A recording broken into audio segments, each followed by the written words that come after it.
Before we talk Huddersfield, can I discuss with you the really sad news that everybody's been talking about in football today, the passing of John Motson. Can you recall where you were today when you heard the news? Yeah, I was. I was sat at home, just having a bit of breakfast. I had a fruit yogurt, and it just flashed up. I thought, I ain't got a rewind one on me, just a television where I am, and I thought, can't be right now. So I went on my phone, and obviously the news. I mean, and I didn't even know he was poorly. I'm not sure he was poorly, but. I mean, what can you say about him? It's like, I know we're just going ahead, but Dickie Davies, my era, Dickie Davies was the king.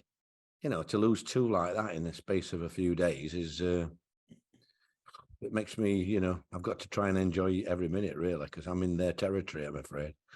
And so it's a sad loss. He always came over straightforward, did Motti. I used to have a go at his coats, his sheepskin coats. I used to say, "Have you got any of them for me to play with, dog weed?" And we used to have a laugh, But he always said it as it was, and he fair as they come, really. So be a sad loss, and I'm sure there's a lot of people that will miss him. And I guess in a way, your footballing career has almost been charted alongside his commentary career. Absolutely, yeah. All the good times and the bad times he's been around, and always level-headed, never too far up and never too low. He was always steady, and they're the type that you want as a manager. If you said anything to John off the record, it would be off the record. He'd never let you down in anything like that, and. Yeah, I'm so sad to hear the news for his family. Did you pass across a lot? Yeah, we did. We talked. There was different things where we cropped up. What where you never even thought about, really. And but he was somebody that like Henry. What's his name? The golf. They like epitomised the sport that they're in. I used to love listening to one of the cricket commentators and the golf commentator, and I like John. I thought John's voice was soothing and always reassuring, and all the greats. When I first was a young lad, it was Kenneth Wostanome, and I love Kenneth Wostanome. His voice, he never, I say he never got carried away. He did get carried away, but at the right time. But I think it's always nice to know that the commentator is sort of reassuring and very good at his job, very factual, always had whereas I pick up a piece of paper when I'm on telly and scribble a few things. He knows everything there is to know about everybody. Don't know how he does it, but like I say, it's a sad loss. Can I also just ask you again, away from Huddersfield, this government white paper out today, independent regulator, sustainability of clubs, a bit more money hopefully drifting down into the lower divisions, a lot more checks on owners and directors. It seems very wide-ranging. I mean, you've been in the game, 40-odd years now, from a management point of view. What do you make of it all? Well, I think they're trying. I read David Sullivan's comments as well, which is entitled to as well. But I think you've got to try and bring some common sense into the job. You can't please everybody. You're always going to upset certain people, and I think people in the Premier League, whilst they might get offended, they seem to have everything in that sort of pot. Even though I know it's the biggest biggest league in the world, really, commercially. But I think what makes our Premier League is what makes our EFL. I think I went to Notts County in the non-league a few weeks ago, and there were 9,000, something like that, 10,000 against Chesterfield. It's people don't understand what it means to our communities, and we shouldn't lose clubs. Unfortunately, Bury was one of my ex-clubs, and I could have told anybody that didn't need a white stick to know that owner wasn't good enough, that was going to cause problems. So there's got to be a little bit more. I think there's got to be stricter on the owners, rather than anybody just flashing this and they can, have a club. There's got to be a bit more, because I think the fans of every club deserve to know that it's in the right hands. And they can't all be successful, I know that, but I think they could do a little bit more checking regarding the lower clubs. And I do think that the money has got to be evened out a little bit. I think they should have whether it's, I don't know whether they mentioned 25%, but I do think that the lower clubs, should get a little bit more, because that's what keeps our country going. From the people playing on a Sunday league to the non-league to the Division 2, and are you with me? It's what we're all about. And I, with me coming from everywhere, I've been in that non-league situation and right the way up. And it's they all need help. They've all, as we've progressed, every cost has got more, and with the energy bills and things like that now, I think it's only fair, really. And whilst it'll be criticised by the top clubs, then, I'm not surprised, because, the top clubs want everything, really. If they had a choice, I'm sure they wouldn't give us anything, the AFL. So, it's nice to have some sort of, I think Tracy has probably done as good a job as you can get. She will get criticised, but I think everybody gets criticised here and there. It's a white paper and it's a lot of ideas, a lot of talking's been done. Is it important that talking is translated into action? Well, it is. I haven't read it, so, I'm afraid I've got too much on my plate to read the white paper. I'm going to Burnley on Saturday. I don't need to be reading the white paper, although I might take it away when the kickoff goes and have a read. It's one of those things that we do say a lot about things over the years and got nothing done. So it'll be interesting to see if things are implemented, what's mentioned now. I think we do seem, the government seems a little bit more determined to get things done than I've seen in the past. I don't think there's ever been any urgency in the past, whereas I think it'll be a feather in the cap if they do get things done, and the fans becoming more involved. Just got to be careful with the fans. Whilst I'm a fan, and I accept, it's not the fans' money. It's all right, people, criticising the owners, etc. But I think if the situation was swapped around, I'm not sure they want to spend the money that they do. So it's I think that the white paper is a good idea in a lot of areas, and it'll get people talking, and hopefully there'll be one or two things, so action taken in the next sort of 12 months. Let's talk Huddersfield. Sun is shining, new manager bounce, confidence in the camp. I mean, what's it been like this week training? Oh, it's been super. They're a great one. Even from when I came in I came up from Heathrow Thursday afternoon and just had a chat with them, and then we had a really long session on the Friday, try and implement in a short space of time, and they couldn't have done it any better. They were brilliant. They gave everything. We could have lost the game. They had opportunities, but we had opportunities as well. So I thought we got what we deserved, really, in the game. And now we coming into the Burnley game, which is, I was saying to Ronnie, Burnley are the best team I've seen in the last 20, 25 years in the Championship. I don't see a weakness in their team. They've got the strength if people want to battle with them. They've got the ability if people want to play. They've got good professionals. I think Vincent's done a fabulous job, and Craig Bellamy.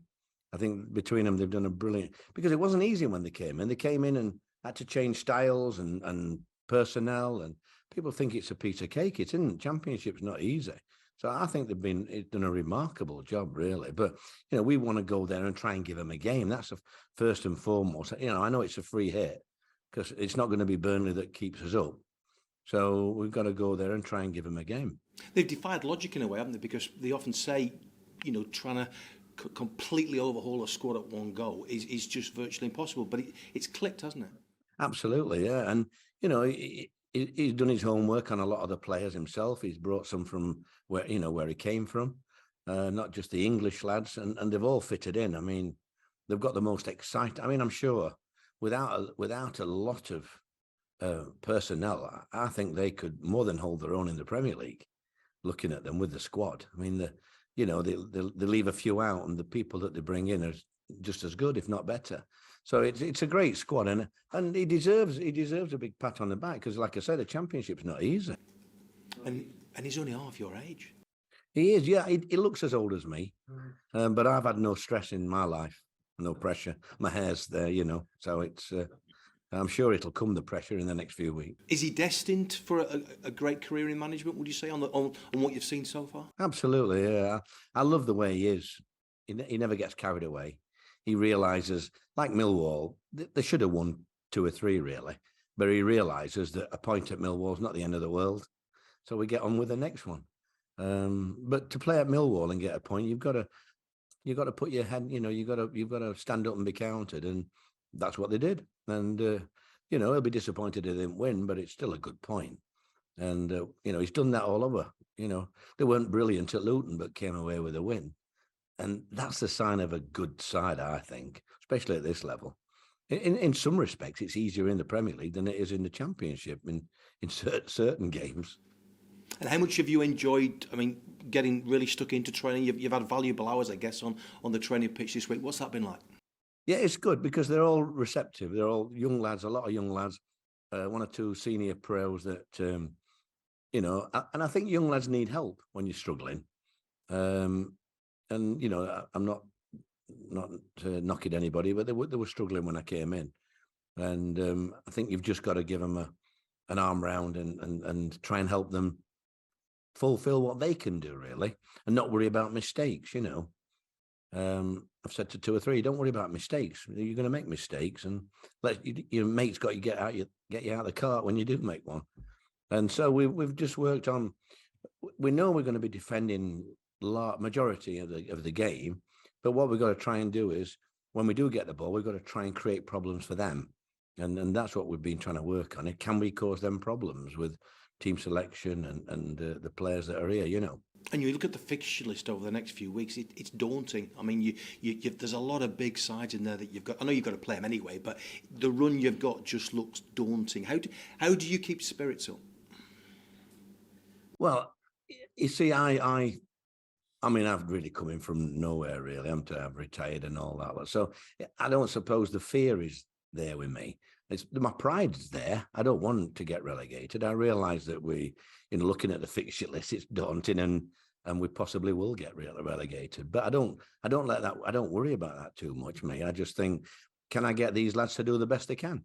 Can they put a shift in every game? Can we give the other team, some problems?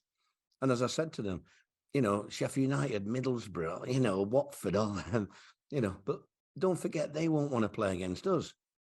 They'd rather play against a top team where they know they can, they don't know what to expect with us really. And they know that, my team's going to give 100%. So it's, I want to try and enjoy these because we're going to get great crowds, great atmosphere. We might decide who goes up. We might decide who stays in the, in the playoffs and, because it's so close, isn't it, with my 2 clubs, Sheffield United and Middlesbrough, who I did say in September would get promotion this year, Middlesbrough, but nobody, they all thought I'd already flipped my lid then. Quite strange as well, though, 2 of your other old clubs, Cardiff and Rotherham, both down there. If you're going to survive, you could end up relegating one of your old clubs, or even both. It's a possibility, yeah. The only thing is that they didn't ask me to come back and help them out, so you've just got to get on with it, haven't you? But I think there's 2 or 3 clubs above Cardiff as well that looking over the shoulders. So I wouldn't necessarily think it's going to be them. They're going to pick result like they have done this week, and we find ourselves so many points behind again. But we haven't really got to worry about anybody else really. We've got to see what we can do. Like you said, it's quite daunting, but I think the lads are looking forward to the games, different challenges. I don't think Burnley away will decide whether we stay up or not. But I think every other game that we've got an opportunity, mate. And it's 30 years, I think, since you were here first spell. Have you settled in again? Have you taken to the community again? Yeah, well, I've managed to get out of the hotel quickly and get a little place which is nice and quiet on the moors. Some beautiful area. I lived at Home Firth last time I was here, and it was wonderful. Sharon and I, we just love being around the area. Now I'm as old as the old summer wine now. I feel like I could be one of them now, last of the summer wine. So it's changed a little bit over the years. But you're happy? Happy, yeah, very happy. Being looked after. Nice people at the club. They've always been nice people. Some still here from when I was there. And it's nice, they did need help. And Sharon was really forthcoming. She had a lovely time here. So, when she said go and help them, that I didn't need asking twice. So it's great to come and help them out. Whether it's good enough, we don't know, but we'll give it a good shot. And I think the fans will get behind us. Really proud of the fans last week. I mean, they kept us going when, Birmingham looked like they were going to snatch it and, brought the best out of the lads. So that's great. And hopefully there'll be a few at Burnley as well, I'm sure. Good luck this weekend. Thank you. It up.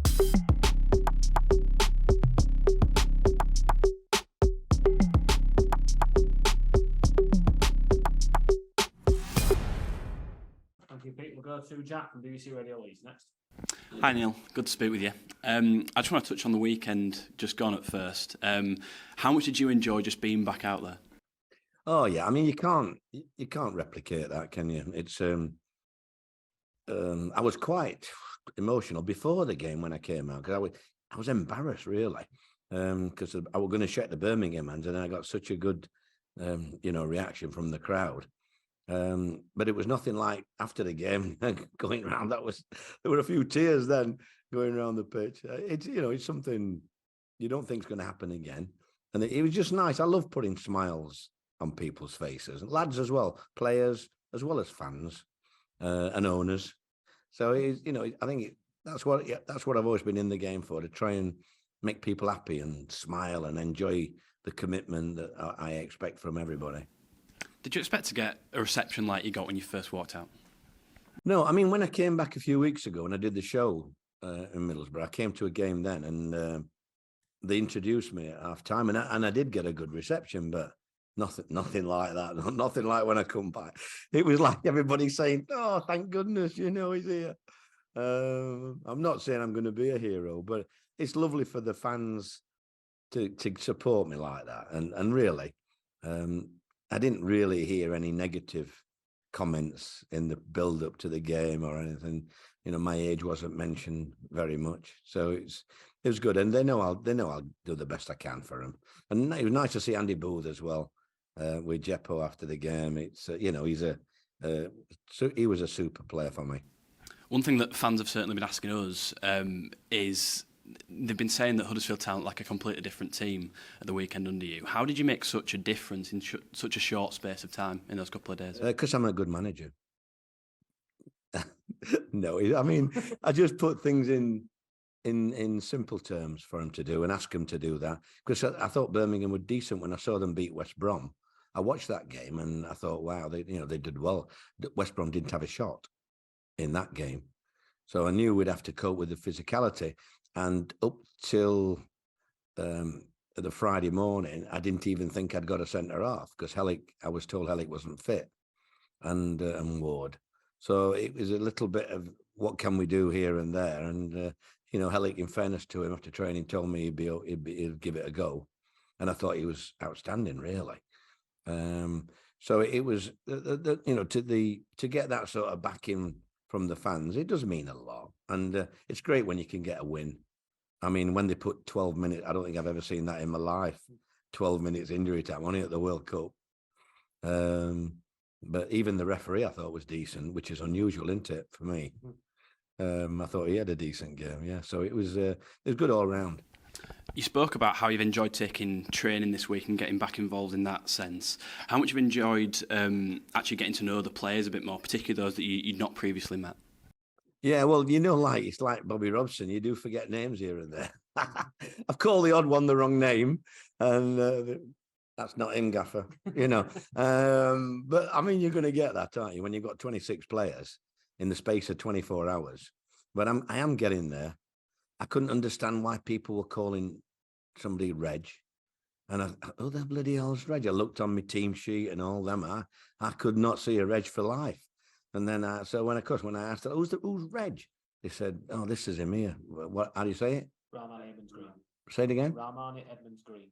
Ramari Edmund Green. Yeah. So I said to him, well, Reg, you're all right now. I know you are, Reg. That's happy. That'll do for me. And it's not just players that you sort of meeting that are new as well. Narcis Palak and Paul Clements as well, both on the coaching staff. How much have they helped you settle back in?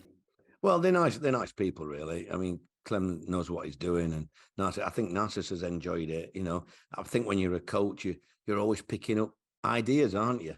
And you know, I think when you watch a dinosaur, you might just pick the odd thing up with them, as well as the modern coaching techniques. You know, because it's not all about the diploma. It's not always about what's in the books. It's, you know, you have to be realistic at what you can do, and I think he'll have seen different things that he may use in the future. One of the surprise names that wasn't on the team sheet at the weekend was Thomas Vaklic. Belokovic played instead. I'm glad you're saying his name. What did you make to his performance? He's obviously quite a young goalkeeper, not had much experience. What did you make to him? Well, Clem told me that the other lad had got a bit of a calf strain. He'd had it a couple of weeks. And I didn't think there was anything. I thought, well, let's get him fit, really. And the young lad, I saw him, and I asked him, "Are you ready to play Saturday?" He said, "Yeah." I said, "Okay, you are." You know, and I had him in with Clem, and he did ever so well, I thought. I told him, "Don't worry about making a mistake. You come for things, and the lads will cover you on your line. You know, don't worry. You will make a mistake, but don't get your head down." And to be fair, he very confident, wasn't he? Really made a couple of good saves and made a goal as well. So I couldn't ask any more, really. Are you expecting him to be in goal again this weekend? Well, he's available. They're both available, so it'll be down to me really to pick whichever I think. Elsewhere in the team, you mentioned last week how you brought Danny Ward and Michael Hellick in despite carrying knocks. Are you expecting to have to do that this week with any players that give them that nudge to come and play? No, I think we've only got one.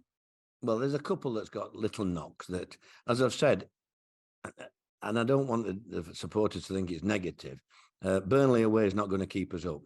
So if anybody's got a slight knock, I'd rather them miss Burnley and be ready for Coventry and Bristol City. So I won't take any chances with anybody, even if they are some of our better players. And that's what I intend to do.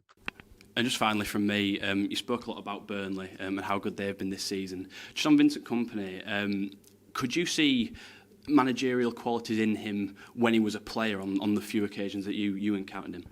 No, I mean, I couldn't because I don't know him. But I think if you were in his company, he's always been very calm, collective.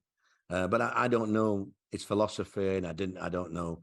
You have to be in that camp to know that. There's players that I've had under me who I thought could make good managers. Are you with me? And by listening to the way they talk to the players and coach the players in training, there's always people that talk a lot. You know what I mean? I mean, even when I played, I thought I would do better managing because I was always mouthing off. Even though I was a winger, I was always telling centre forwards and that what they should be doing. And I thought, I enjoy that. So, I mean, at the moment, it looks like it's made to measure. And I've said, I think they could more than hold their own with the current team in the Premiership. So, I'm sure they'll bring 2 or 3 in. Thank you. We'll go to Leon from the Yorkshire Post. Hi, Leon. Hello, Neil. Great to see you. Thank you, son, and you. Are you all right? I was just thinking, John Motson, did you ever get him up to Seymour Road? Seymour Road. I think he did come up there, You'll have to excuse me because my memory is a little bit vague. Are you with me? Mine's not so I good, think he might have come up for a cup tie up there when Yeah. we had a good run in the cup. Yeah. But definitely at Notts County, I mean, I look at it all, and but he was a great bloke, like I've said to you, Leon. Yeah. It's like a bit of tradition going, really, isn't it? Mm. With that, really. Thinking about Danny Ward, is someone you know about. You've had him at Rotherham and Cardiff, someone you can trust, and he looks like someone who can play a big part for you. He's someone you know plenty about. That's important, isn't it? Massive, yeah. We have to wrap him up in cotton wool, really, in between games, because if you told me Danny was going to be fit every game between now and the end of the season, I think we'd have a really good chance. Yeah. The way he played on Saturday, he occupied 2 centre halves at times and still twisted away. Yeah. He's got the bit between his teeth at the minute. Training this morning, he looks like the lad who I had at both the clubs you mentioned. Yeah, and I was just going to ask you finally. It looks like the home form just purely looks about scoring a few more goals and getting a few more goals out your team. How do you see it away from home? Do you just think that sort of, from what you've seen, lacked a little bit of confidence, maybe? I'll probably tell you about 5 o'clock, Leon, on Saturday, because we're playing the best there is away from home.